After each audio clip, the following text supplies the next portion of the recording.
नवीन आई आहात, मग आजूबाजूला सल्ले देणारे तर भरपूर असतील, हो ना?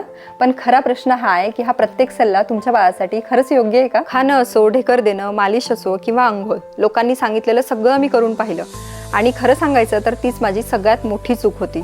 म्हणून माझ्या चुकीतून शिका. तुमच्या बाळाच्या बाबतीत प्रत्येक गोष्टीसाठी फक्त तज्ज्ञांवरच विश्वास ठेवा. माझ्या बाळाच्या नाजूक त्वचेसाठी मी फक्त माझ्या पिडियाट्रिशियनवरच विश्वास ठेवला आणि त्यांनी सुचवलेलं अविनो बेबी क्लिन्झिंग बार वापरतेय, जो डर्मॅटोलॉजिस्ट आणि पिडियाट्रिशियन यांच्या सहकार्याने तयार केला आहे. हा खरंच तुमच्या बाळाच्या सेन्सिटिव्ह स्किनसाठी डिझाईन केलाय आणि तुमच्या मनाला खात्री देतो की तुम्ही तुमच्या बाळासाठी योग्य तेच करत आहात. हा त्वचा स्वच्छ करतो, तिचं संरक्षण करतो आणि मॉइश्चर देतो, ज्यामुळे माझ्या बाळाची त्वचा राहते मऊ, हायड्रेटेड आणि दिवसभर आनंदी. आयुष्यातील सगळ्यात मौल्यवान गोष्टींसाठी नेहमी तज्ज्ञांवरच विश्वास ठेवायला हवा. म्हणूनच माझ्या बाळाच्या स्किन केअरसाठी मी विश्वास ठेवते अविनो बेबीवर. तर हा व्हिडिओ त्या आईसोबत शेअर करा जिला तज्ज्ञांचा योग्य सल्ला हवा आहे, कारण तुमच्या बाळाला हवी आहे सर्वोत्तम काळजी आणि तिची सुरुवात होते अविनो बेबी सारख्या तज्ज्ञांनी मान्य केलेल्या प्रोडक्ट्स पासून.